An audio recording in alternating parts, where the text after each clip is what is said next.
Agnes, eu tenho que botar aquela coisinha verde. Fecha o Coisinha microfone. em volta da minha cara. O Pedro tá. Dá pra ouvir? Não, isso só é porque Estamos? ele que tá falando.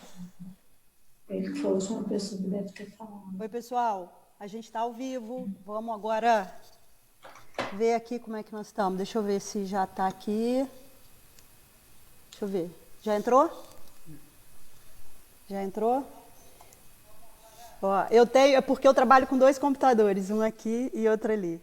Vamos ver aqui como é que... Vamos dar um tempinho para o pessoal entrar.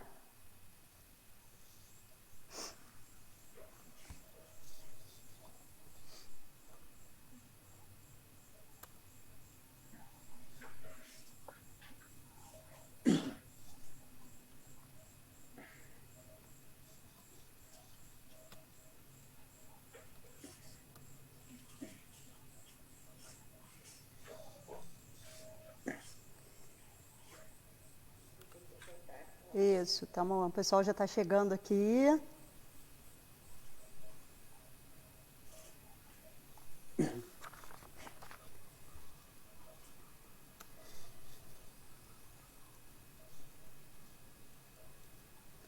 A Paula, Adriana, Deni, Thalita Cazé, o pessoal que está chegando aí, a Mauri, que legal, a Mauri é um cara muito ligado na questão cultural. Gente, vamos dar início aqui a mais uma live e hoje o nosso tema é um tema muito importante e caro para o nosso país, para o nosso estado e para a nossa cidade de Paraíba do Sul. Como é que a gente vai funcionar? A gente vai dar, cada participante vai fazer a sua saudação inicial, depois a gente vai para a fala da experiência de cada um e hoje a gente vai ter que ter um tempo mais cronometrado, e quero agradecer desde já a participação de cada um, especialmente do meu querido amigo deputado federal Marcelo Calero, que abriu um espaço na sua agenda. Ele está com uma agenda de lives imensa desde o início da pandemia. Eu tenho acompanhado, o Calero está fazendo live desde o início da pandemia, e ele abriu um espaço na sua agenda para estar aqui com a gente hoje falando sobre isso. Eu agora vou aqui começar apresentando cada participante. Vou começar com o meu amigo Léo Cunha, né? O Léo é ator, professor e diretor teatral, e entre 2014 e 2019 ele desenvolveu um trabalho na Fundação Cultural aqui de Paraíba do Sul e fundou o grupo Teatro da Ponte, né? E fundou também o coletivo de artistas Levante Cultural, que organiza o ensaio poético, que aliás é um evento fantástico que acontece em Paraíba do Sul. O ensaio poético reúne artistas da música, do teatro, da pintura, enfim, é uma participação múltipla da área de cultura. E é um prazer ter você aqui, Léo. Seu minutinho para as suas saudações iniciais. Obrigado pelo convite. Boa noite, Gisele. Boa noite a todos que estão nos acompanhando. Eu decidi iniciar dizendo que quando a gente escolhe fazer arte, a gente já entende que vai ter problemas, que vai ser difícil, mas a gente segue. A gente compreende que a gente quase não vai ter apoio, mas a gente segue. Às vezes, quando você está finalizando aquela sua temporada, você fala que não quero mais fazer isso na minha vida, mas a gente segue, porque o que acontece é que quando chega a pandemia, coloca a gente num outro lugar. Aí a gente descobre que realmente a gente escolheu viver daquilo que a gente ama. E hoje a gente vai falar do que eu mais amo, que é falar de arte, falar de cultura. Agradeço mais uma vez o convite e se dá para tirar alguma coisa dessa pandemia as pessoas que estão recebendo as lives dos artistas entenderem a importância da arte para a gente. Espero que elas comecem a entender a importância do artista nas lives. Valeu, Léo, obrigada. Pedro, agora é com você. O Pedro é um jovem estudante de marketing, ele tem apenas 25 anos e ele é idealizador da Roda Cultural aqui de Paraíba do Sul, também que reúne vários tipos de artistas da cultura em Paraíba. E ele atuou por um período tão jovem assim como presidente do Conselho Municipal de Política Cultural de Paraíba do Sul, fez um belíssimo trabalho. Pedro, suas saudações iniciais. Boa noite, Gisele. Boa noite, Léo Cunha, que eu considero um mestre para mim. Boa noite, Lígia. Boa noite, deputado. É um imenso prazer estar com vocês aqui debatendo aquilo que é uma militância que é de extrema importância na nossa sociedade, que é a cultura. Os movimentos culturais, eles precisam ser enxergados como propositores de ideias. E também é importante que as pessoas reconheçam todos os tipos de arte, pois é muito importante que as pessoas comecem a valorizar aquilo que é a cultura da sua cidade, da sua região. Valeu, Pedro. Obrigada. Agora vamos lá para minha querida amiga Lígia Vaz, né? Lígia é historiadora, museóloga, com atuação na área cultural desde 76, e ela foi diretora-presidente da Fundação Cultural de Paraíba do Sul de 2005 a 2012 e foi membro do Conselho Municipal de Cultura de Paraíba do Sul. Ela integra o Grupo Opus, que é um grupo cultural de Paraíba do Sul também, e ela desenvolveu, no período que ela teve lá na Fundação Cultural, várias iniciativas de preservação do acervo histórico e artístico, né, patrimônio material e imaterial, e ela coordenou projetos institucionais na Prefeitura aqui de Paraíba do Sul. Minha querida Lígia, é um prazer ter você aqui conosco para as suas saudações iniciais. Boa noite a todos os que estão nos assistindo. Boa noite, Calero, Léo, Pedro e você, querida. Agradeço o seu convite para que a gente possa, mais uma vez, se dedicar e pedir que todos valorizem a cultura de nosso país, de nossa cidade. Quem lida com cultura é assim mesmo. A gente tem o coração voltado para isso, né? Então, não tem que chorar, tem que sorrir e caminhar. Tá joia, querida? Antes de eu passar para as palavras do nosso ex-ministro da Cultura, amigo deputado federal Calero, eu vou fazer um rápido histórico de como a gente chegou nessa live, porque aí ele já faz a saudação inicial e já dá início à nossa live aqui.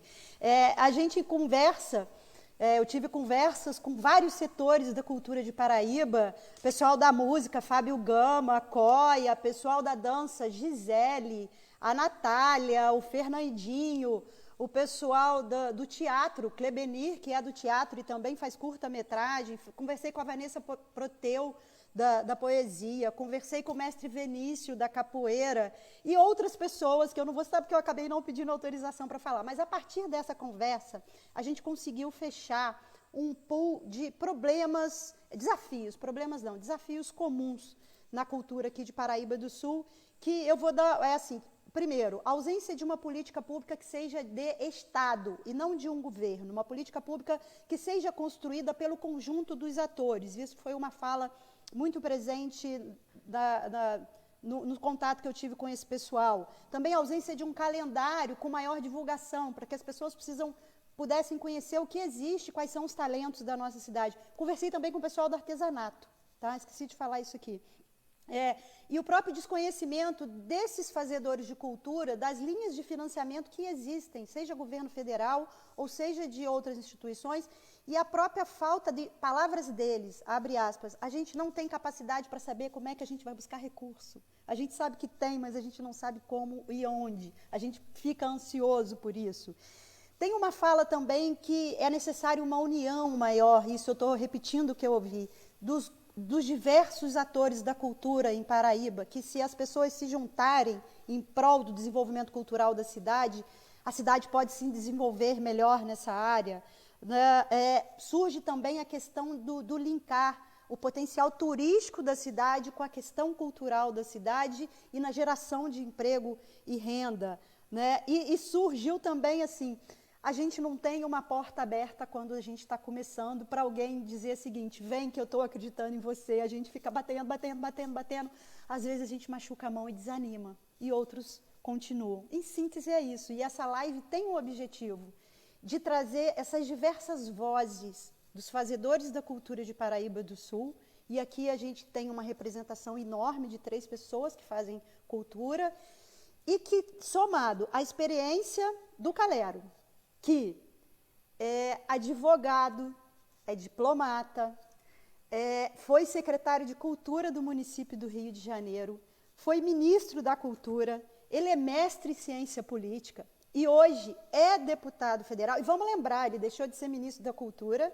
porque ele não pactuou e denunciou e veio a público denunciar uma questão de corrupção. E isso é assim, é um cara da cultura e que é contra a corrupção, isso é fantástico, né?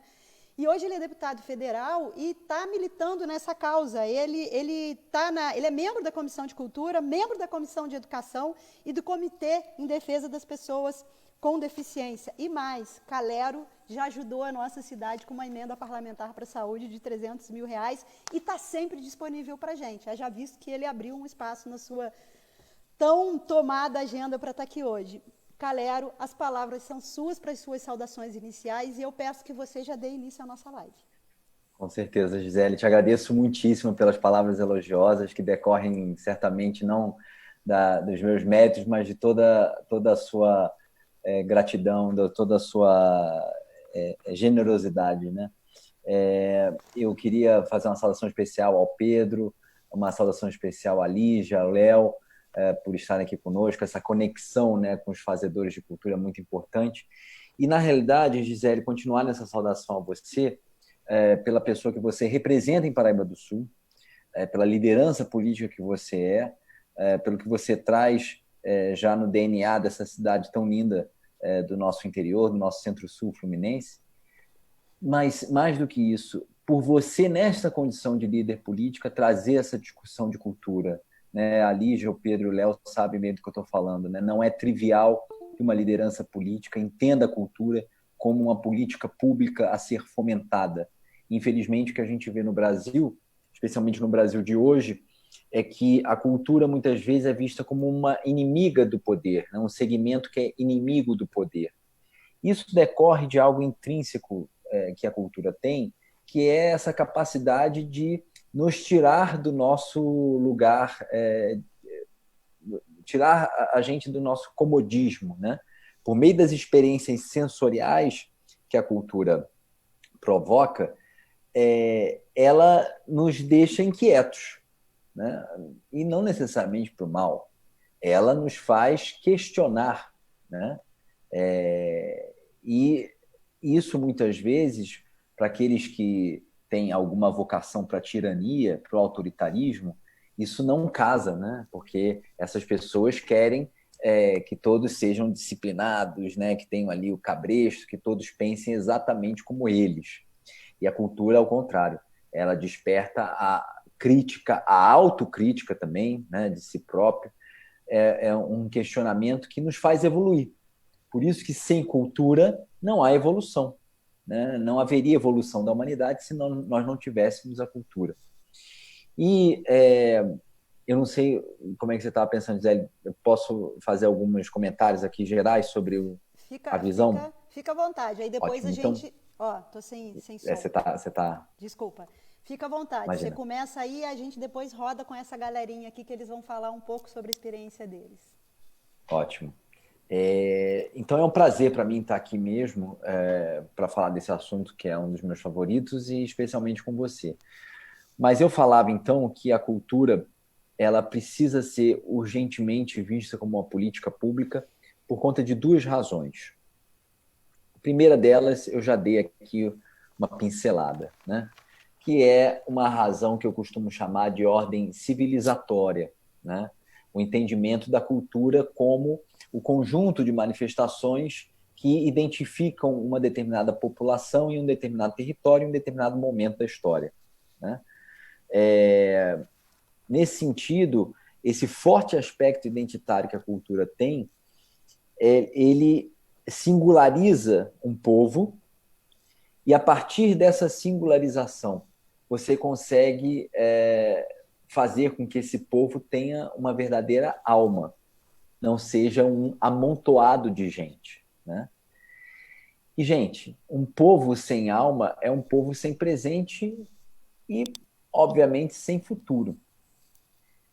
Então, um povo com alma, ao contrário, consegue se enxergar, consegue enxergar a sua inserção, consegue enxergar de onde veio, que é essencial, ou seja, nós termos memória, nós termos patrimônio histórico, né? Isso é absolutamente imprescindível para que, inclusive, nós não venhamos a cometer os mesmos erros das gerações anteriores, né? Então, esse amálgama entre aquilo que a gente enxerga, né? Normalmente se fala, né, que brasileiro é um povo sem memória, né? Nós temos que mudar isso por meio da cultura. Então, tem toda essa questão do aspecto identitário, do aspecto civilizatório. Aí, pois bem, e a partir dessa análise, que não tem nada de filosófica, tá, gente? É muito concreto. Nós conseguimos, portanto, criar uma perspectiva de futuro, trabalhando a identidade, trabalhando a alma do nosso povo, que reside, que se concretiza justamente nas manifestações culturais. Então, esse é o aspecto civilizatório identitário da cultura. Mas tem um aspecto que a gente tem sublinhado muito nos últimos tempos, que é o aspecto de ordem econômica, de ordem comercial. E veja que aqui é importante a gente, de certa forma, digamos, acabar com esse preconceito, né, com essa dicotomia artificial, né, esse antagonismo artificial, como se, ao falar do aspecto econômico da cultura, você estivesse abandonando o aspecto civilizatório e vice-versa. Não está. São aspectos complementares, que precisam ser entendidos dentro de um todo e dentro de um contexto muito próprio dessa quadra da história mundial que nós estamos vivendo. Por quê? E aí eu vou recorrer aqui a algumas lições de geografia do nosso saudoso e querido Milton Santos. A Lígia certamente conhece. O que acontece? Os demais têm que lembrar das aulas do segundo grau, porque eu sou... Não, segundo grau não, agora é ensino médio. Ensino médio. É porque eu fui aficionado por esses temas. Mas é porque a gente consegue construir uma lógica, né? Por que a cultura ganhou essa proeminência na área econômica nos últimos tempos? É aquilo que o Milton Santos chamava de os espaços do saber, os espaços do conhecimento. Ou seja, se na era fordista de produção, né, que a gente via aquela linha de montagem, né, e aí tem aquele filme clássico do Chaplin, né, ele de operário lá apertando parafuso, aquilo ali pertencia a uma era industrial em que tudo era padronizado, né, estandartizado. Você tinha grandes estoques, né, era a era da linha de produção, a era do fordismo, né? Só que hoje a gente vive o pós-fordismo, ou o toyotismo, ou muitos dizem que a gente já vive o pós-toyotismo, né? É o que o Milton Santos chama de espaço técnico, científico, informacional. O que mais vale é a informação, o que mais vale é o conhecimento. Então você substitui essa linha de produção em que você tinha os operários lá, todos sincronizados, produzindo produtos padronizados, e colocando no estoque, fazendo a distribuição, toda essa linha clássica de produção, ela foi substituída por conta da evolução tecnológica, né? Hoje você não precisa mais, para produzir em pouco tempo e com baixo custo, você não precisa mais ter essa padronização. Você não precisa mais ter esse sincronismo. Você não precisa nem sequer ter mais estoque. Porque os insumos, as linhas de montagem, tudo isso evoluiu de uma maneira tão espetacular que hoje você consegue produzir bens customizados, né, de acordo com determinados métodos de produção e necessidades de consumo, em verdadeiros nichos, sem que isso implique um custo adicional, sem que esses produtos fiquem inviáveis do ponto de vista comercial. E o que isso tem a ver aqui com a cultura? A partir do momento que você consegue introduzir essa customização ou essa não padronização na produção, você consegue introduzir também, digamos, elementos da cultura local nesses produtos. Veja que antes isso era impossível, porque para você mudar uma linha de produção, para você incluir alguma coisa, digamos, vou dar um exemplo aqui bem rasteiro, tá, gente?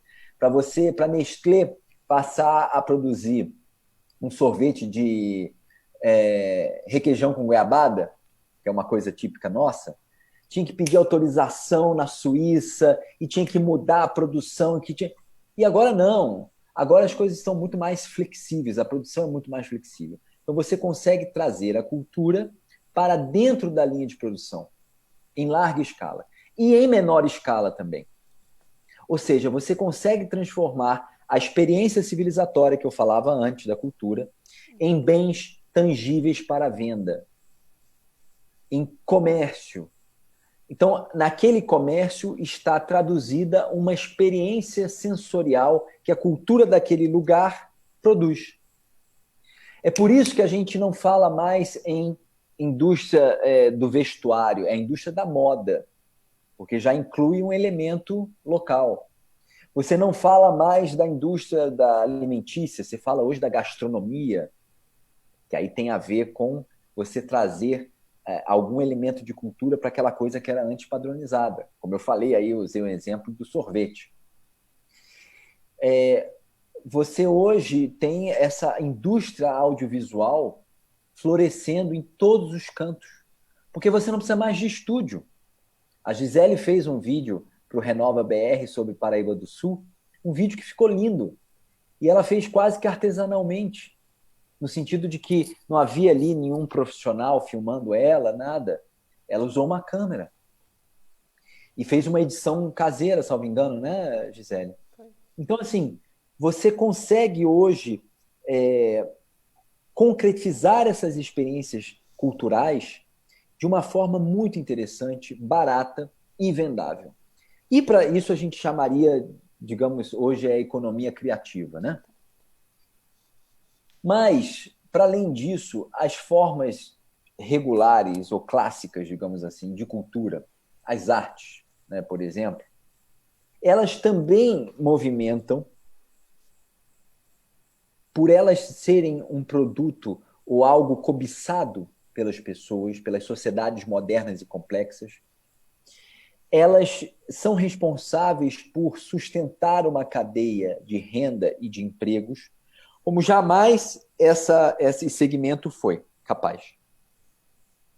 E isso tem tudo a ver com essa era informacional que eu mencionava. Porque quando você consegue, numa sociedade complexa, privilegiar o produzir cultural, você consegue dar elementos para que aquela sociedade se sofistique. E ao se sofisticar, aquela sociedade fica ainda mais inserida na era informacional. Ou seja, como eu falei já antes, nesta era em que o que conta é a produção do conhecimento. Senhores, não nos enganemos. Você pega o seu celular, ele está escrito assim no verso. Produzido na China, desenhado na Califórnia. Onde está o maior valor agregado? É na Califórnia. A produção na China podia acontecer em qualquer lugar, mas o desenho na Califórnia não, porque lá está a universidade, lá está a sede da empresa que já tem know-how. Então, o que eu falava é que a cultura, no momento em que você consegue privilegiá-la como política pública, você colabora para que aquela sua comunidade esteja mais inserida nessa nova era tecnológica. Esse é o link que nós precisamos fazer.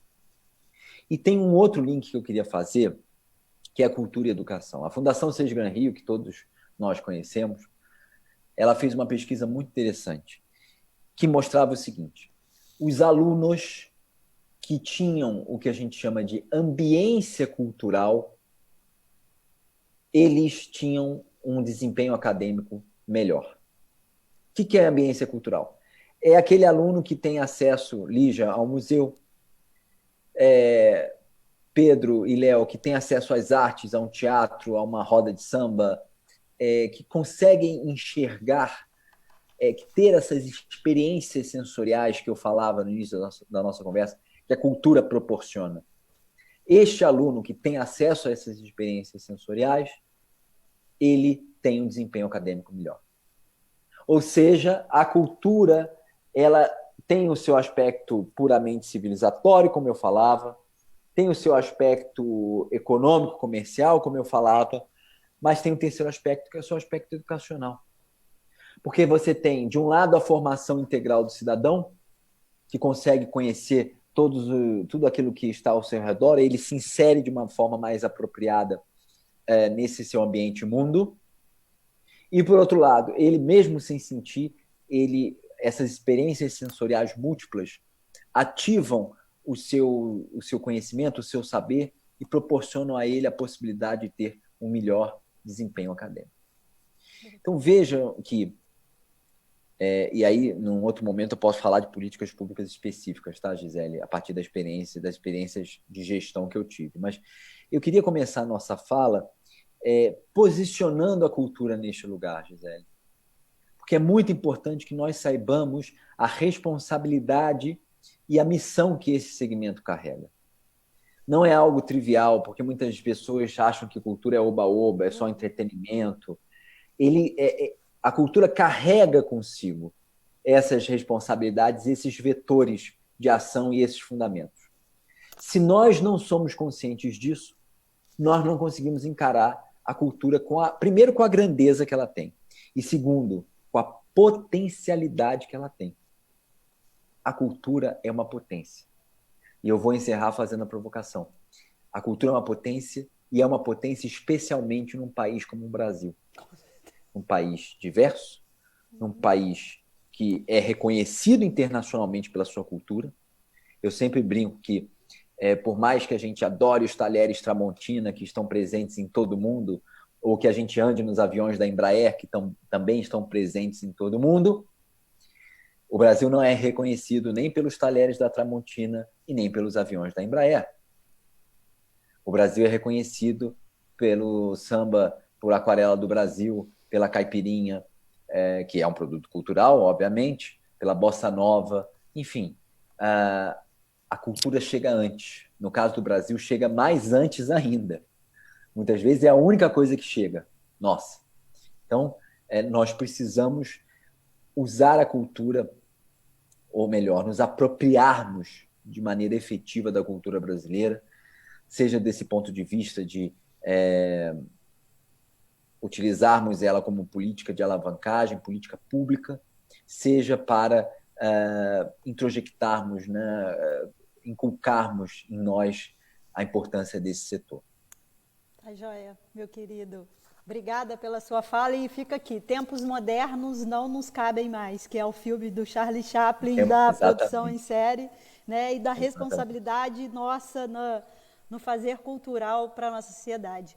Galera, já fica a encomenda, eu agora vou dar uma rodada com esse pessoal que está aqui, mas já fica a encomenda para quando você voltar hoje aqui nessa live para dar umas colinhas para a gente sobre a lei emergencial Aldir Blanc, sobre aonde esse povo de Paraíba do Sul pode buscar recursos agora e depois da pandemia.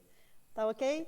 Agora, Léo Cunha, meu querido, vou passar para a sua fala aí da sua experiência nesse seu coletivo no Teatro da Ponte, enfim, nas suas experiências culturais. Sim. Então, eu vou pegar um trecho do Calero quando ele fala da experiência.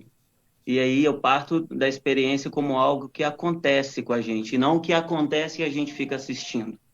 Eu entrei no teatro pela primeira vez para assistir uma peça do Chico Buarque, a Ópera do Malandro, quando eu tinha 22 anos. Foi a primeira vez que eu tive a oportunidade de entrar no teatro. E aí, no outro dia, eu fiz a matrícula para virar... eu queria virar ator. E aí começou o meu caminho. Virei ator, professor, um tempo depois virei professor nessa escola onde eu me formei, e assim foi. A experiência, quando eu entro numa sala de aula, eu preciso que a aula seja um acontecimento para esse aluno, para esse indivíduo que está ali dentro da sala. E essa experiência, quando ela acontece, vai nesse caminho que eu venho percorrendo até chegar aqui em Paraíba do Sul. Construir caminhos com diversas áreas da cultura, das artes, né? E chegar no Teatro da Ponte e chegar no Levante. O Teatro da Ponte ele é formado por alunos, por atores de um programa, de um projeto, de uma oficina de teatro da Fundação Cultural. E esses meninos, eu sempre percebi assim, quando eu mudei para Paraíba do Sul, eu falava, como eu vou me reinventar, né? Porque eu venho de uma cidade igual Juiz de Fora, que trabalhei lá alguns anos com teatro, estava num caminho e, de repente, minha esposa passa num concurso, vem para cá e muda tudo. E eu falo, o que eu vou fazer? Então, eu comecei a dar essas aulas e os meninos foram crescendo. E como esses meninos vão viver? Sobreviver? Se eles querem continuar fazendo arte, se eles querem levar a arte como profissão, eu preciso gerar possibilidades para eles. Aí vem o primeiro projeto, que é o Teatro da Ponte, que é um grupo formado por meninos que se interessaram em seguir essa carreira, formado também por outro projeto, que é do SESC, que a gente precisa fortalecer sempre, que é um fomentador da cultura na região, no país, né? Então, tem 3 meninos de 3 rios, agora são atores, né, que trabalham com a gente trabalha nesse projeto. E o meu objetivo com eles é que eles apresentem o produto artístico deles para a população deles. Rio, São Paulo, Belo Horizonte, muito legal, mas o Brasil é formado de interiores. Eu preciso falar do interior, entende? Então, assim, eu tive uma experiência ano passado que foi vê-los apresentando um espetáculo, um produto deles, para alunos da rede municipal e de projetos sociais daqui da cidade. Então, aí, a experiência, quando ela acontece, ela encontra na formação dos atores e na formação de público, de plateia, de pessoas que consomem arte, cultura. Nesse caminho, a gente também vive num país capitalista e a gente precisa comer, precisa vestir, precisa fazer a roda girar, né? Porque o que a gente ganha com cultura, com arte, a gente vai gastar no comércio da cidade.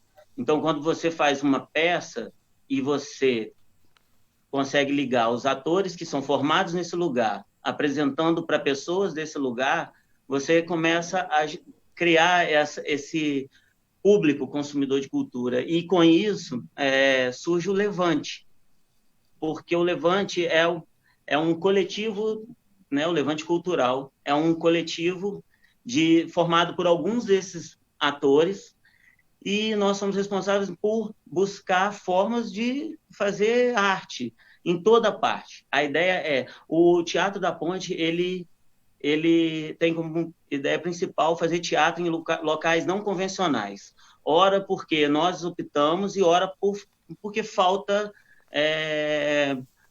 condições para a gente fazer uma peça de teatro dentro de um teatro aqui da nossa cidade, né? Então, assim, tem esses dois caminhos. O Levante, ele vem unir não só o teatro, aí a gente consegue dialogar com mais artes, e assim o nosso público aumenta, as pessoas dialogam, nos alimentam, porque eu pego o teatro, ele dialoga com todas as áreas, né? Ele conversa com todas as áreas. Você olha um cenário, a música. Então, assim, eu aprendi que é necessário, nesse meu caminho, tá? Tô falando, assim, dialogar e escutar todos. E aí surge o ensaio poético, que a gente vai conversando aí um pouco mais sobre o ensaio poético. Vou escutar os colegas e depois a gente conclui. Obrigada, Léo, pela sua participação e por dividir sua experiência. Lígia, eu agora vou passar para você falar aí da sua experiência nesse período na Fundação Cultural de Paraíba do Sul, enfim, os maiores desafios. Pedro, depois é você, hein? Bom, eu entrei para a prefeitura em 2003, vim de São Paulo, fiz toda a minha gestão em São Paulo, dentro da política cultural do município, e voltei para a minha terra. Uma experiência lá de 20 anos, e venho para Paraíba do Sul. E fui convidada em 2005 para assumir a Fundação Cultural. Éramos uma equipe de 3 pessoas. Uma administrativa, eu como gestora cultural e mais um agente cultural. Não teve problema. A vontade veio de encontro com o fervescer da cultura no país. Foi exatamente na fase em que começou a se implementar, a terminar a formação do Sistema Nacional de Cultura. Então, isso nos favoreceu muito, porque começaram os congressos, enfim, estaduais, congressos nacionais, e fomos os 3 participando para poder saber como gerir uma fundação na cidade interior. E justamente nessa época, o governo do estado já estava com um olhar para as cidades do interior. E culminou com a criação, Paraíba do Sul, de um centro cultural e 10 equipamentos culturais. Então, nós tínhamos que arregaçar as mangas e subir no palanque. Ninguém subia no salto alto, porque fazíamos de tudo porque queríamos, porque gostávamos. E encontramos na Secretaria de Estado de Cultura também pessoas com o mesmo pensamento, enfim. E isso nos oportunizou muito. Trouxemos para cá, junto à Secretaria de Estado, oficinas, apresentações teatrais, oficina de teatro, oficina, tudo feito de uma certa forma com a Secretaria de Educação, que era quem tinha verba, e com a Secretaria de Desenvolvimento Social. Então, a Fundação Cultural, ela teve essa colaboração das outras secretarias da prefeitura para fazer acontecer. E assim foi. Criamos aqui um plano municipal de cultura. Antes disso, dentro de toda orientação que nós teríamos que seguir, todos os municípios, todos os estados brasileiros, do Sistema Nacional de Cultura, nós criamos um novo conselho. As pessoas notórias cederam lugar para quem é de notoriedade nata, né? E assim foi. E assim essas pessoas todas, foi feito um diagnóstico cultural na cidade, nós fizemos editais, comparecimento da sociedade civil, enfim, e conseguimos fazer a integração sociocultural junto com a integração federal e administrativa da cidade. Bom, aconteceram muitas coisas, muitas coisas. E, entre elas, foi oficializado, né, através da Lei 2.862, de março de 2012, oficializou-se o Plano Municipal de Cultura, com uma previsão de 10 anos, onde ali, através do diagnóstico cultural, da participação efetiva da sociedade civil, através dos seus representantes do Conselho Municipal de Políticas Culturais da cidade, um projeto de curto, médio e longo prazo. E nos baseamos nisso até 2012. De 2012 para frente, alguns setores foram efetivados. No teatro, por exemplo, foi na dança, enquanto chega uma juventude cheia de coragem, né? E que põe para funcionar através de Pedro e outros jovens e encheram a nossa cultura de esperança e de ação, uma ação com muita garra. E isso é o que aconteceu depois da minha participação, tentando fazer acontecer na cidade, desde a diversidade cultural até a capacitação. E eles agora, o Léo também, né, veio para dar oficina de teatro, e já tem pessoas que já são atores. Então, é isso. A minha experiência foi uma experiência muito feliz e estou aqui à disposição para ajudar no que for preciso. Porque Obrigada, minha querida. Obrigada pelas. Foi com você que o Conselho de Paraíba realmente passou a ter a participação dos fazedores de cultura da sociedade. Com não é isso? certeza, porque isso cumpriu uma questão primordial, né? Que era a democratização da cultura, né? É isso. Parabéns. Pedro, Lígia já deu a bola aí, agora a bola está contigo aí para a sua experiência. Depois a gente volta para o Calero. Perfeito. Boa noite, pessoal. Boa noite a todo mundo que está ouvindo. Então, contar um pouquinho da experiência de como surgiu o movimento da Roda Cultural em Paraíba do Sul. Nós primeiro fundamos um coletivo, né, que se chamava Coletivo de Cidadania e Participação, buscando o quê? Trazer as pessoas, a população, para participar das decisões da cidade. E a gente também tinha como uma das nossas grandes pautas era a ocupação de espaço público, através de manifestação cultural. Porque não adianta nada a gente ter um espaço público e ele ser o quê? Simplesmente para juntar poeira, né? Então, nós arregaçamos as mangas e falamos, já que naquele momento, né, que surge, que foi em 2015, que é onde nós fundamos o coletivo. Aí eu falo o nome do Pedro Ivo, do Léo Correia, do Carlos Rivello, que foram um dos principais atores, junto, né, a mim, a fazer o coletivo ter a sua sementinha plantada. E aí, em 2015, nós iniciamos esse trabalho com o seguinte pensamento. A gente precisa agir, a gente precisa fazer. Se o poder público não está propondo, eu acho que a sociedade, nós, como cidadãos, temos que começar a provocar ao poder público a fazer, a começar a enxergar os nossos movimentos e nós como fazedores de cultura. E aí iniciamos em 2015, tivemos a nossa primeira edição. Uma das grandes dificuldades é todo movimento, quando ele surge, ele é um pouco desacreditado, né?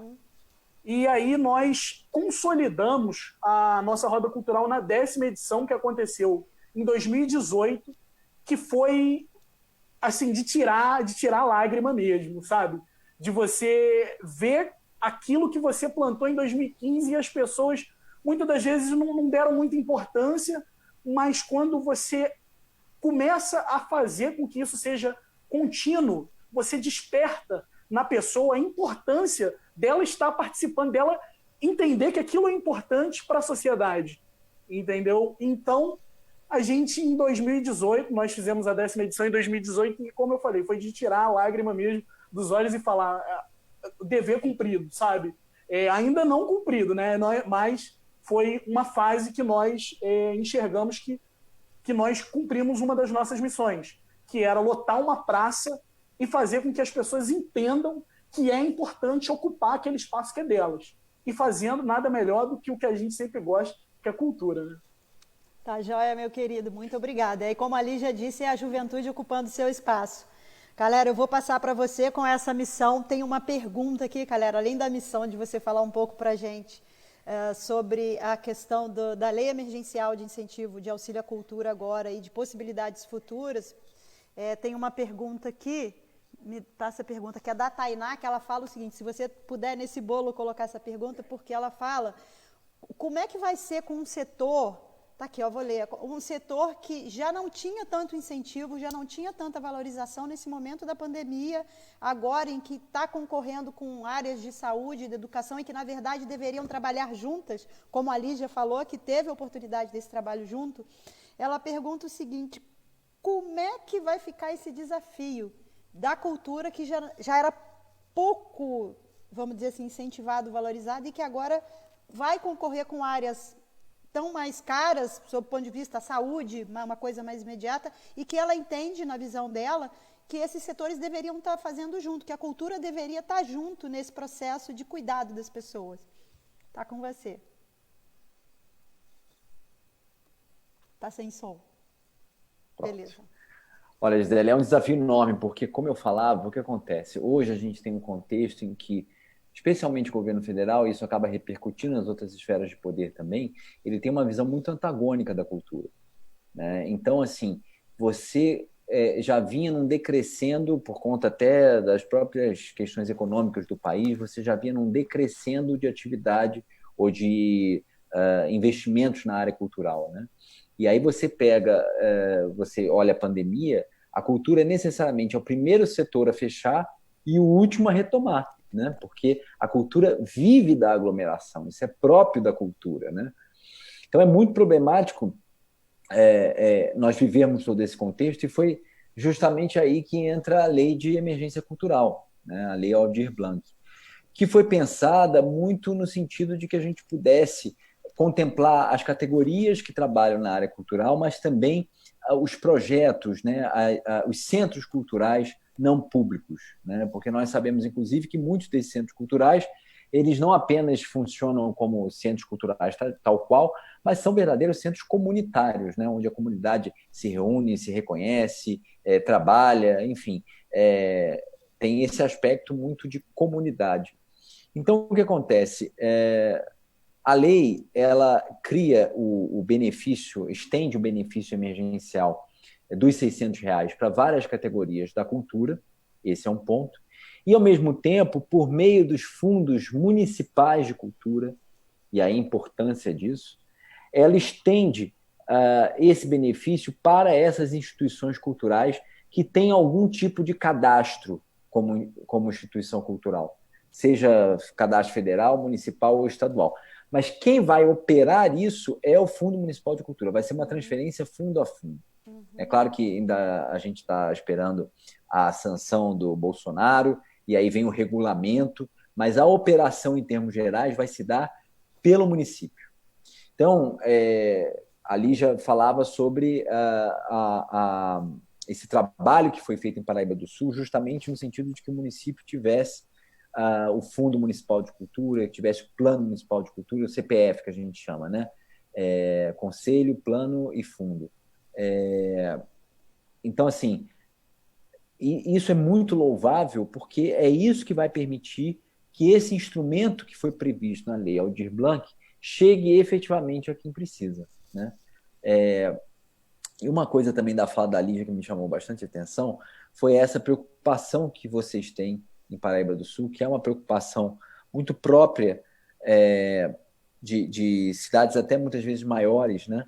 Que é a de você atentar para a cultura produzida em todo o território do município, né? Aqui no Rio, quando eu estava na Secretaria Municipal de Cultura, a gente tinha muito essa preocupação, a gente desenvolveu, na verdade, quem desenvolveu foi a doutora Lia Baron, que trabalhava aqui conosco, que era a nossa subsecretária de Diversidade Cultural.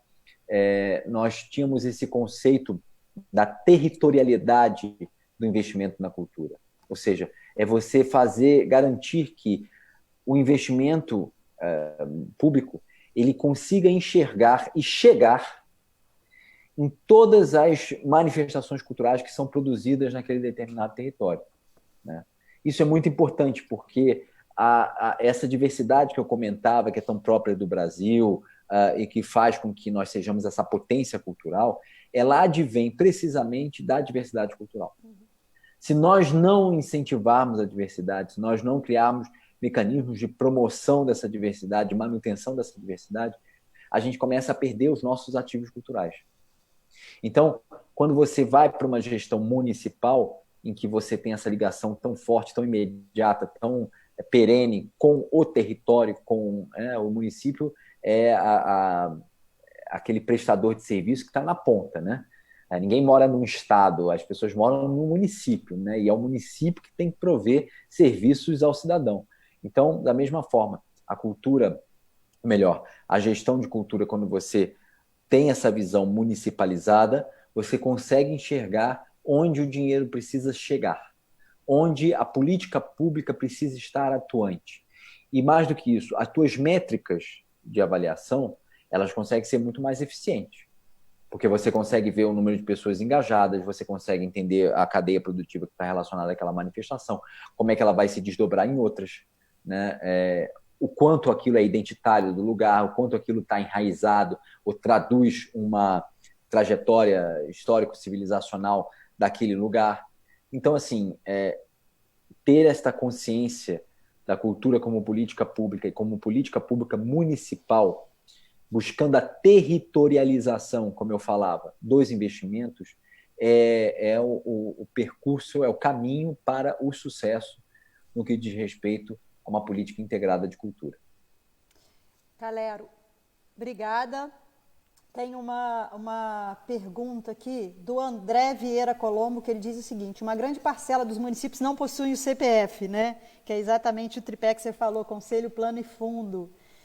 Nesses casos, quais as alternativas para aplicação de recursos? Existe, deputada? Para buscar financiamento? Sem som. Existe. Com Olha certeza. Olha aí, André. Mas é muito mais dificultoso, né? Porque aí o que acontece? Você depende... Muitos municípios não têm lei de incentivo municipal, né? Lei do ISS. Ou seja, uma lei Rouanet municipal. Então você teria que recorrer ou a leis estaduais de incentivo ou a própria lei Rouanet. O problema é que a gente sabe que, vamos lá pegar a lei Rouanet. Qual o maior problema da lei Rouanet? É que apenas empresas de lucro real podem renunciar a tributos para investir por meio da lei Rouanet. Qual o problema disso? Empresas de lucro real são apenas as grandes empresas, que muitas vezes não estão presentes em cidades menores.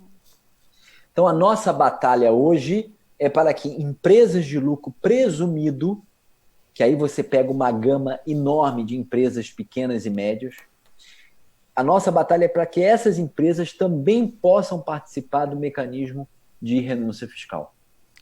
Porque aí você, com o Pedro, o Léo, ali já precisa fazer uma reforma no Centro Cultural, você consegue chegar, digamos, àquela empresa que tem interesse, inclusive, em investir em Paraíba do Sul, porque é de lá. Hoje, o Léo, o Pedro, a Lígia, se quiserem fazer algum projeto, propor alguma coisa, eles precisam ir, sei lá, na sede da Coca-Cola, na Praia de Botafogo. E aí, primeiro, tem que explicar qual é a vocação do município, né? Do que se trata. É muito mais difícil do que se você tivesse alguém ali que estivesse inserido naquela realidade local, né? Então, o fundo municipal, ele é como o fundo municipal de saúde. Ele recebe, ou deveria receber, recursos do Fundo Nacional de Cultura, inclusive. É uma transferência fundo a fundo. E aí o município, claro, diante da sua realidade, vai implementar a política pública que achar mais eficiente para o seu contexto. Tá joia, deputado, obrigada. Léo, Pedro, Lígia, querem fazer alguma pergunta para o nosso deputado aí, ex-ministro da Cultura? A gente ainda tem um tempinho com ele aqui. Pedro? Eu gostaria de fazer uma pergunta com relação ao funcionamento do Conselho Nacional, né, de Cultura. Uma coisa que a gente precisa entender, né, e isso acho que aqui no Rio de Janeiro nós estamos bem avançados com relação, é o desengessar esses espaços, né, porque muitas das vezes o que a gente vê dentro de alguns conselhos, tanto municipais quanto estaduais, pessoas indicadas, né? No caso aqui, o Rio de Janeiro, nós, em 2016, se eu não me engano, como diz o sistema municipal, o sistema estadual de cultura, pela primeira vez o conselho não era de indicação, né? E agora o conselho estadual de cultura, ele é com a sociedade paritária, sociedade civil e poder público. Então é uma grande vitória essa para o setor cultural, que é ocupar espaços democráticos para se debater e se fomentar a política pública para a cultura, e como tem funcionado a instância nacional com relação a isso, no caso, no período que você esteve lá. Olha, eu na realidade não consegui nem acompanhar muito, porque eu fiquei só 5 meses, né, Pedro, no Ministério da Cultura. Então, nós tínhamos muitos planos, inclusive quem era, Gisele, o secretário nacional de Relações Institucionais, que cuidava, portanto, do Conselho de Cultura, era o Bruno, meu chefe de gabinete lá de Brasília, né, que é diplomata também, como eu. Então, ele estava cuidando de toda essa parte. Mas o que você falou, Pedro, faz todo sentido, ou seja, a necessidade de que nós tenhamos uma representatividade e que essa representatividade não seja artificial. Quando eu fui prefeito do Rio, o Conselho Municipal de Cultura, pela primeira vez, realizou eleições diretas. As eleições não eram diretas, eram por associações, enfim. E nós optamos por fazer o modelo mais direto e mais abrangente possível, né? Com a redução, inclusive, de requisitos de participação. Porque nós entendíamos que as pessoas que se dispunham a estar naquele contexto de buscar uma vaga ou se engajar numa eleição é porque elas tinham uma vivência cultural que merecia ser, digamos, computada, né? Então não havia sentido criar barreiras. Hoje, infelizmente, Pedro, o que a gente vê é que o Conselho Nacional de Cultura está inoperante, né? Porque nós nem sequer, para você ter uma ideia, a ida do Ministério da Secretaria de Cultura para o Ministério do Turismo, ela aconteceu faz 2 semanas, em termos de regulamento. Ela já havia acontecido já há muito mais tempo, em termos de decisão política. Então, nós temos visto assim, uma dificuldade enorme de que as instâncias culturais elas sejam efetivamente respeitadas, né? A gente não consegue nem... Hoje a gente tem uma autarquia como o IFAM, que é de absoluta importância para todo o Brasil. Essa autarquia hoje ela está presidida por uma pessoa que não tem qualificações para tanto. Inclusive, eu entrei com uma ação na justiça. Então, nós temos uma situação muito difícil no geral. Saúdo a tua preocupação com o Conselho Nacional de Cultura, porque realmente é a instância de diálogo por excelência entre o poder público federal e a sociedade civil, não necessariamente nem organizada. Obrigada, Pedro. Obrigada, Calero. Léo? Sem som, Léo. Eu queria pedir uma dica para o deputado. Eu não estou muito ainda a par da lei, eu estou lendo, estou estudando sobre ela, mas eu queria saber, que eu já vi que tem uma divisão para os municípios, né? E, assim, o valor que estipular mais ou menos para Paraíba do Sul, se a lei sair mesmo, a gente pode conseguir uma revolução na cultura aqui da cidade. Então, eu queria pedir para ele uma dica de como os artistas da cidade podem cobrar do poder público para que realmente isso chegue na ponta que interessa, que são os fazedores de cultura. É isso. Olha, muito interessante, Léo, tua pergunta, mas eu acho que vocês tendo já as instâncias postas, o que eu acho que o que vocês têm que exigir é que essas instâncias sejam escutadas na decisão de investimento. Eu lembro que a Prefeitura do Rio ela tinha um edital muito pesado, assim, no sentido de que era um edital trabalhoso, com muitas linhas, com muito dinheiro, graças a Deus, de fomento às artes. Dava um trabalho tremendo fazer aquilo. E quando eu cheguei na secretaria, era um modelo já muito ultrapassado de edital. E foi por meio de uma série de escutas que nós fizemos, até tinha um nome, era Fala Cultura, que a gente não tinha conselho, nem plano. Mas essas escutas, elas fizeram às vezes do que seria o conselho. Na verdade, o conselho estava sendo reeleito, estava sendo reorganizado no momento que eu entrei. E aí, por isso que eu comentei. Mas nós fizemos um edital, nós tornamos ele muito mais, digamos, próximo daquilo que a sociedade civil esperava de um edital da prefeitura. Então, essa participação de vocês direta é o que vai conduzir um bom trabalho por parte das autoridades. E eu vejo as autoridades de Paraíba do Sul super na disposição de trabalhar com vocês, então... A gente está com uma questão, Pedro, do tempo, porque o deputado tem que sair, não sei como é que está aí o teu horário. Como é que está, deputado? Eu estou monitorando. Eu teria que sair agora às 8h30. Aí, mas Pedro, a Lígia tem uma pergunta? Pedro, eu gostaria, Pedro, de te pedir perdão. Aí, Lígia, você tem alguma pergunta? Vamos deixar para a próxima. Tá, joia, minha querida. Então, deputado, eu vou aqui já agradecendo a sua participação, a deixar aí você com as palavras finais, e quero te fazer um pedido em nome dos fazedores de cultura de Paraíba do Sul, para você poder pensar junto à sua equipe, que é extremamente qualificada na questão de projetos, né?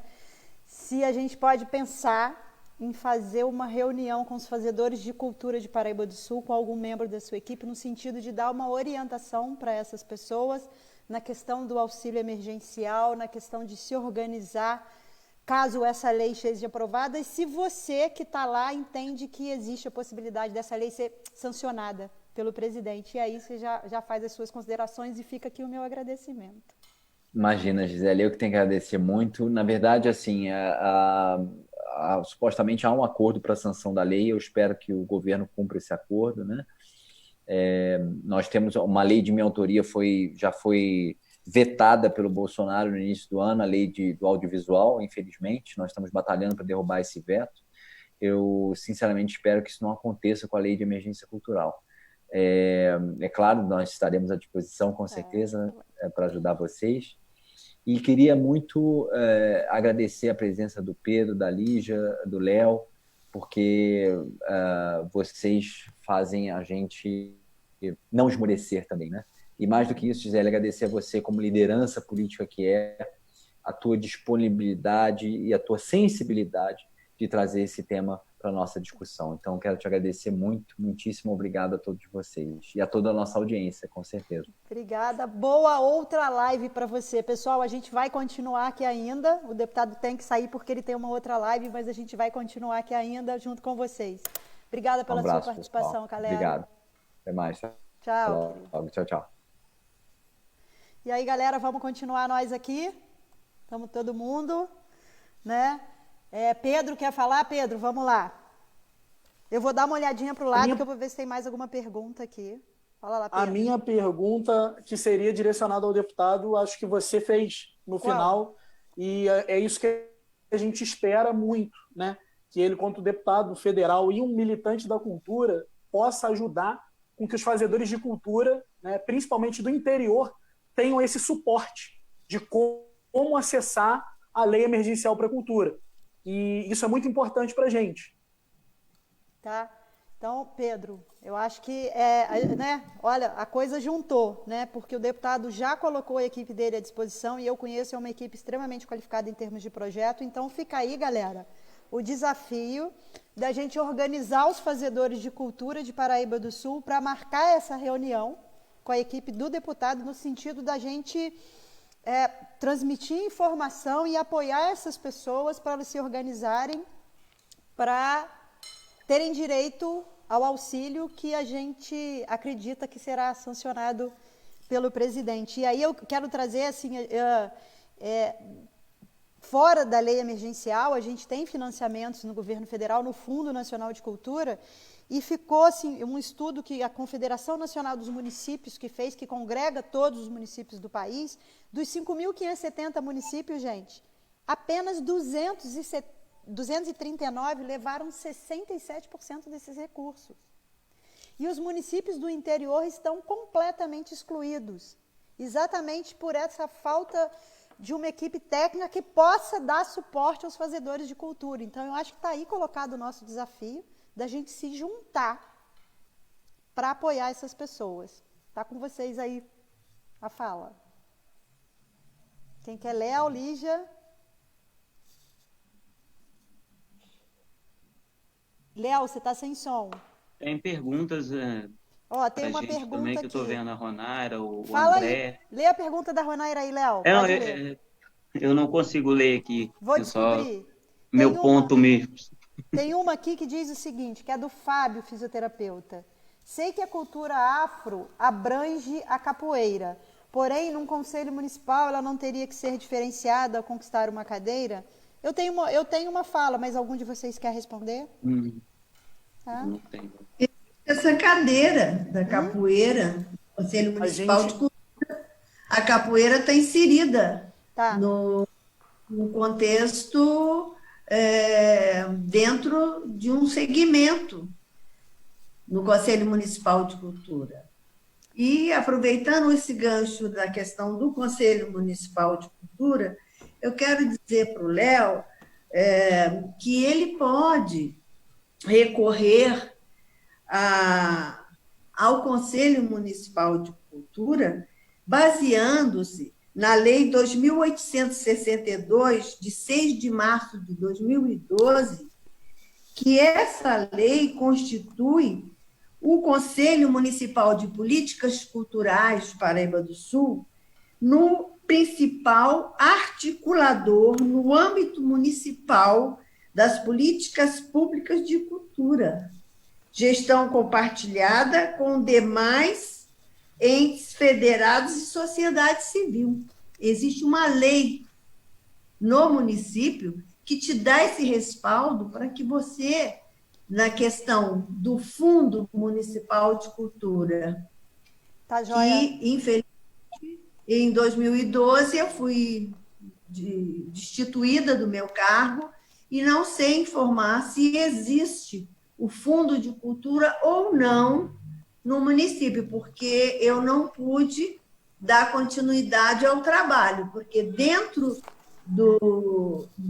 da orientação do Ministério da Cultura para a formação dos planos municipais de cultura, lá atrás, na época do início, que foi entre 2006 e 2007, existia a exigência de que todo município tivesse seu fundo de cultura. Eu não sei, não posso lhe dizer, mas fica aberto. Acho que todo cidadão tem o direito de se informar para saber como vai ser utilizada essa verba, se realmente for sancionada, né, pelo presidente da República, para nosso município e nossas atividades culturais, porque vocês são pessoas que deram e dão todo o tempo, a vida, a dedicação, para que aconteça a cultura no município.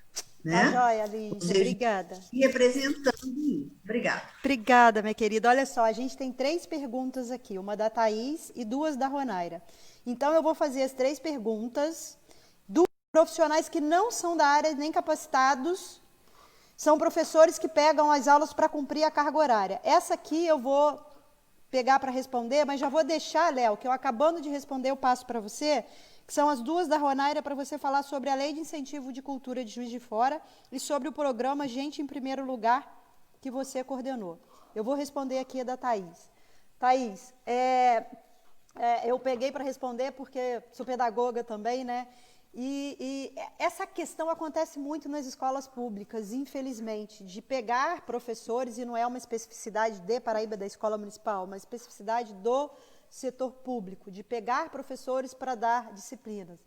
Mas não é impossível de fazer isso. Basta que essas pessoas que estão selecionando, elas tenham isso como uma paixão e elas sejam capacitadas para isso e qualificadas ao conhecer a história da cidade, ao conhecer a cultura da cidade. Elas precisam ter oportunidade para serem capacitadas para isso, porque se for uma coisa só para cumprir carga horária de uma disciplina que foi colocada ali para cumprir o currículo mínimo, não tem razão de ser. E aí eu estou lembrando aqui que em Paraíba já teve, em algum momento, na rede pública municipal, 2 disciplinas que chamavam consciência turística, que entrava nessa questão da história e da cultura da cidade, né? E que os professores foram capacitados da época. Eu lembro que o Cinquentinha, que é uma pessoa muito envolvida na cultura da cidade, preparou uma cartilha, um material muito legal, e as pessoas foram capacitadas para isso.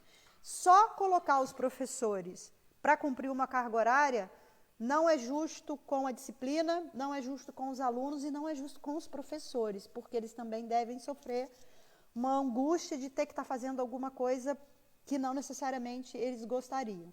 É possível fazer? É, mas eles precisam ter estrutura de capacitação para isso. Léo, agora as 2 perguntas da Ronaira para você.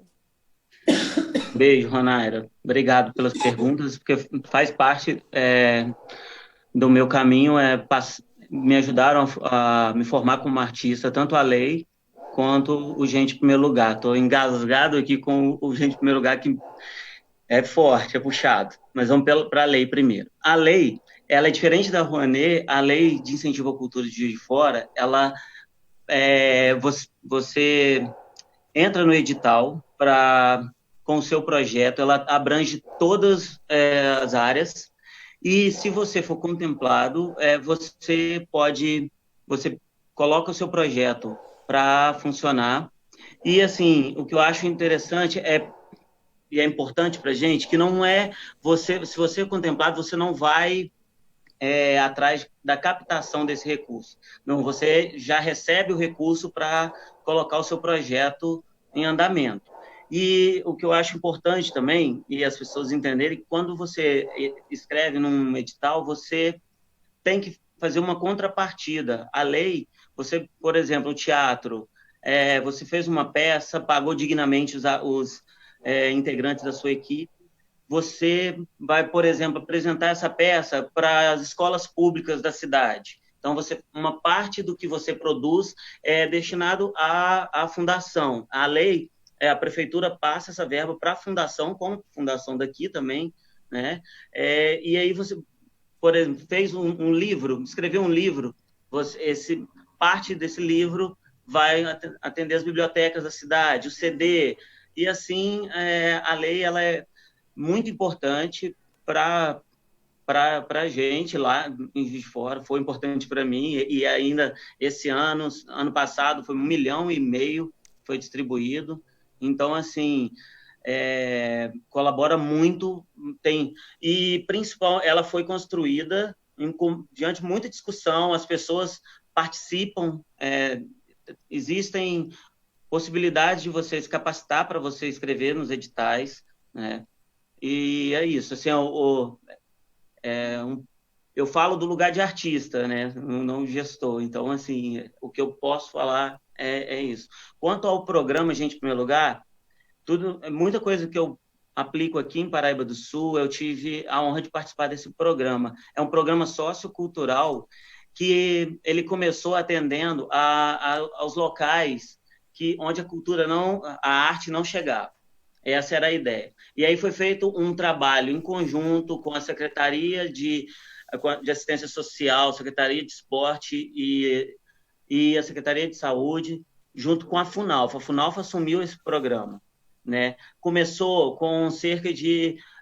eram 7 articuladores, que eram as pessoas que davam a aula, tinha os coordenadores, e a gente ia para as comunidades. Com o tempo, o Gente em Primeiro Lugar foi crescendo. Hoje, ele é uma política, né, pública de Estado. Já passou, esse ano ele completa 11 anos. Então, assim, no início atendia 500 jovens de 6 a 16 anos, aos poucos foi aumentando essa faixa etária e chegando no centro. Hoje, quando eu trabalhei lá, quando eu estava lá, eu era coordenador da equipe de teatro. A gente chegou a ter 5.000 atendidos no programa, em toda a cidade. E, assim, eram alunos, com 11 anos, esses alunos, eles viram professores do Gente em Primeiro Lugar. Então, assim, hoje, tem alguns centros culturais que tem em Juiz de Fora, são formados de pessoas que participaram da equipe do Gente em Primeiro Lugar. Ele causou uma revolução nas populações periféricas, chegando, ocupando os centros culturais, ocupando os teatros. Principal é que a gente trabalhava em conjunto. O programa Gente em Primeiro Lugar, ele atendia capoeira, dança, música, artes visuais e o teatro. E o mais rico que eu pude receber desse programa foi a possibilidade de trabalhar com novas linguagens.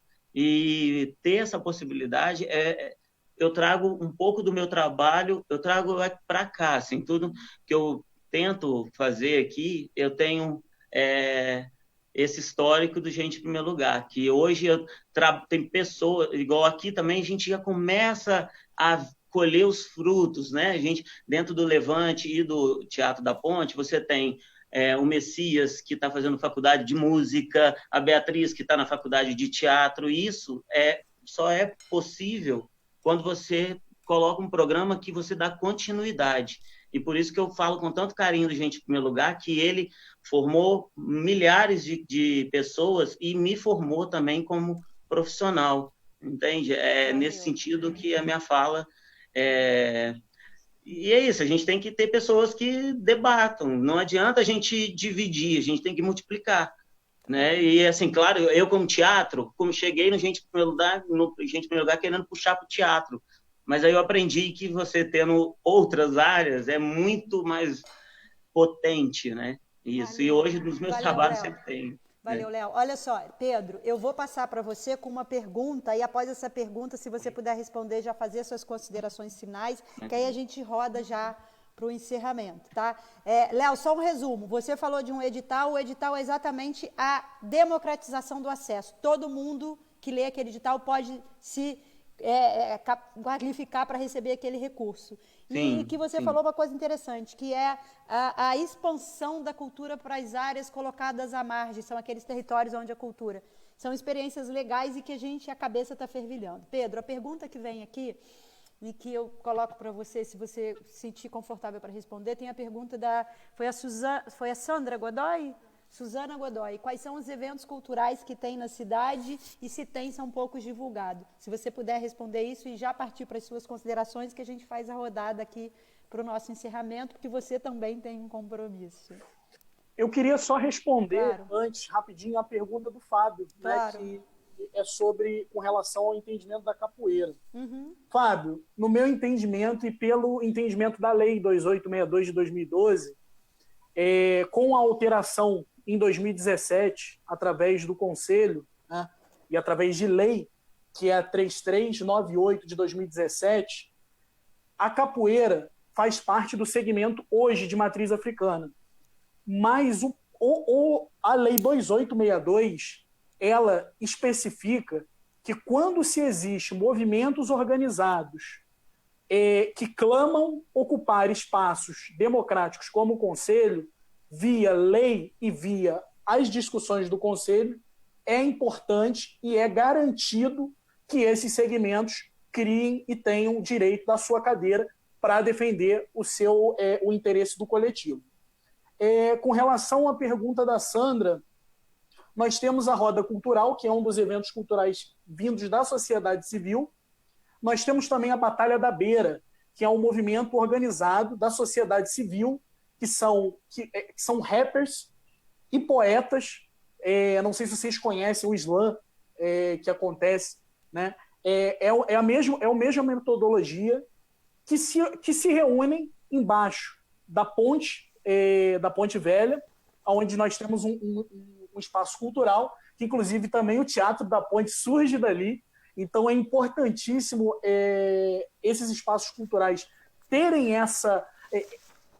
a sociedade ocupar esses espaços, que é um evento que acontece toda sexta-feira. É claro, agora a gente não está tendo por conta da pandemia, mas toda sexta-feira os meninos e as meninas se reúnem e fazem a roda de rima, que é a Batalha da Beira.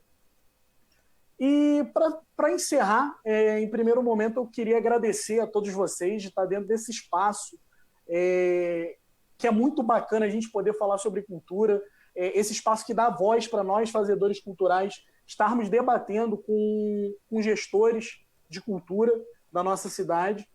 E agradecer muito a Gisele, ao deputado Léo, que é uma pessoa que eu tive a oportunidade de conhecer na Fundação Cultural, e eu tive uma experiência imensa com ele, fui aluno dele de teatro, da oficina de teatro dele também, e gostaria de fazer só uma fala com relação à desvalorização de algumas artes. É importante que a gente entenda que arte é uma palavra muito extensa e a gente não pode simplesmente restringir e querer dizer que a arte de um é melhor do que a do outro. E é muito importante a gente valorizar as culturas afro, tendo em vista os grandes ataques que ela tem sofrido, vindo da Fundação Palmares, né? E em um momento que nós vemos uma onda muito grande da sociedade acordando para combater o racismo, que ele ainda existe, e existe em grande escala.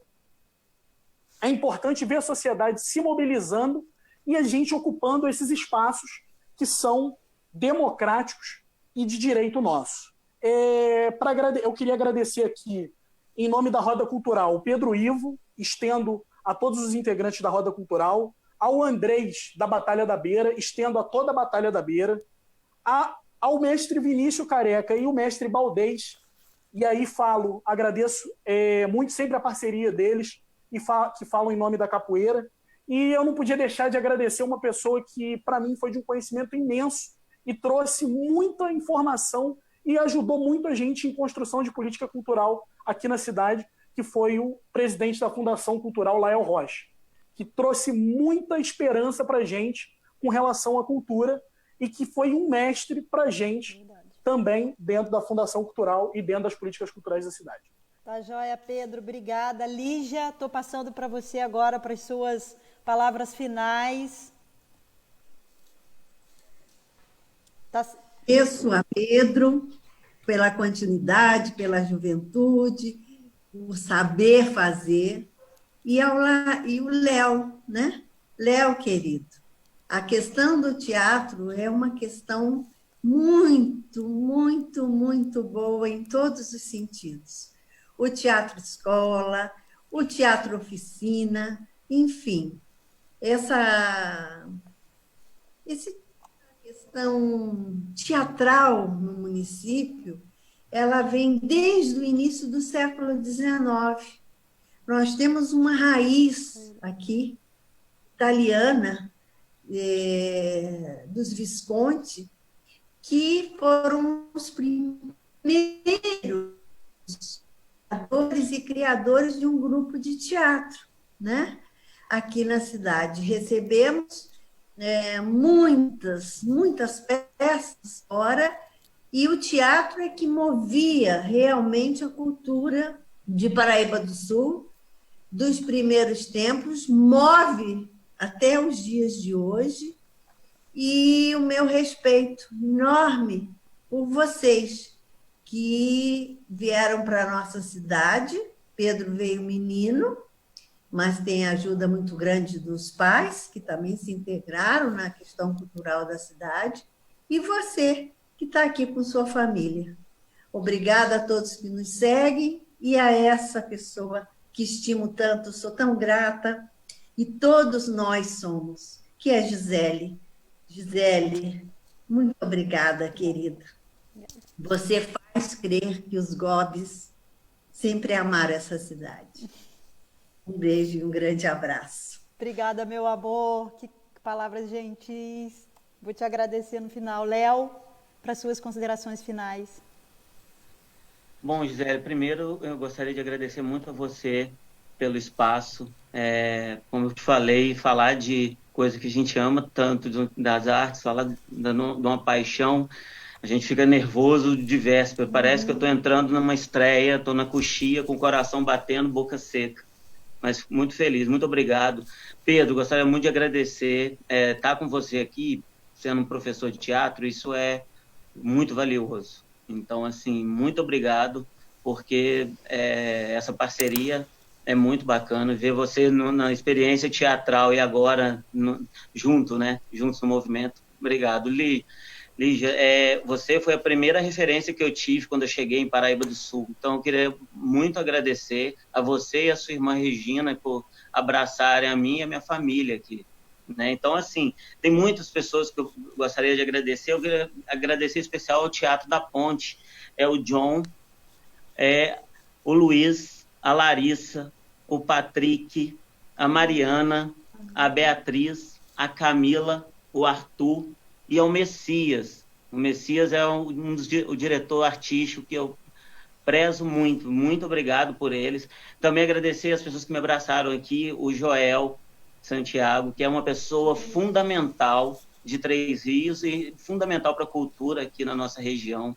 A Verônica, que me abraçou também, e a Lilian Junqueira, que aqui a gente é repleto, gente, Paraíba do Sul repleto de artistas. Léo, se você não parar, você vai ficar a noite inteira, porque o negócio não, porque a gente tem muita gente mesmo, é um espetáculo. E obrigado a todos pela escuta. Tá bom? Obrigado, bom. meu. Ulisses, beijos. Léo, obrigada aí. Gente, olha só, agora a gente vai para o encerramento. Eu não consegui hoje agradecer todo mundo, tá muito legal. Estou vendo aqui que tem um debate super produtivo, as pessoas perguntando. Tem uma Denise, o nome dela, eu não a conheço pessoalmente, mas a Gisele da academia fala muito dela, é uma liderança importante na questão da cultura na região. A Gisele é da representação do Conselho Estadual aqui na nossa região, e eu estou vendo ali que o pessoal está interagindo com os cantores, Edmilson está ali, Caio, o Messias está ali, está muito legal. Então, agradecer essas pessoas que estão presentes e interagindo aqui, as pessoas estão perguntando e respondendo aqui. Dizer sobre a questão da participação da cadeira da capoeira, complementando o que o Pedro falou, se é desejo da sociedade, cabe ser ouvido, mas a gente precisa de alteração da lei para isso acontecer. Sem mudança da lei, isso não pode acontecer de forma legal e legítima, e a gente tem que prezar, né? E aí vale uma iniciativa da Câmara de Vereadores numa busca fica aí um desafio de alterar essa lei para ouvir a voz desse grupo que está se pedindo para representar e outros que também queiram ser representados. Lembrando das programações culturais que o Pedro falou, lembrei aqui da fogueira do Inema, das nossas festas religiosas, que de alguma forma são questões culturais, né? Que tem uma questão religiosa, mas tem um quê de cultura importante nas nossas festas e outras. E aí, gente, quero agradecer imensamente a cada um de vocês três que esteve aqui, ao meu querido amigo deputado Calero. Foi muito bom ouvir vocês, agradecer a cada um. Eu estou olhando para o lado, porque eu estou acompanhando essa galera no outro computador.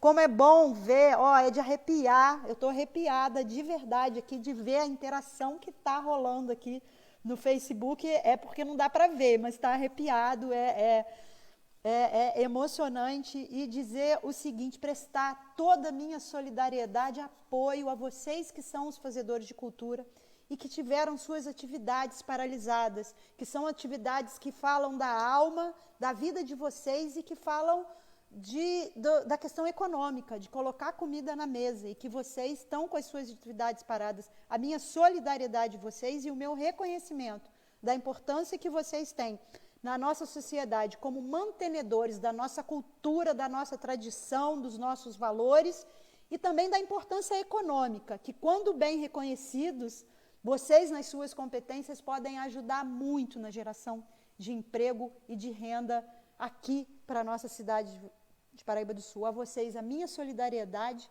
o meu respeito e o meu carinho. E eu gostaria aqui de encerrar com uma frase que eu ouvi hoje da Natália Alves. O envolvimento faz a magia acontecer. Vamos todos nos envolver nessa causa e a gente vai fazer acontecer. Um abraço virtual para vocês. Obrigado por estarem aqui. Tchau, galera que está interagindo com a gente. E até a próxima. Obrigada, gente.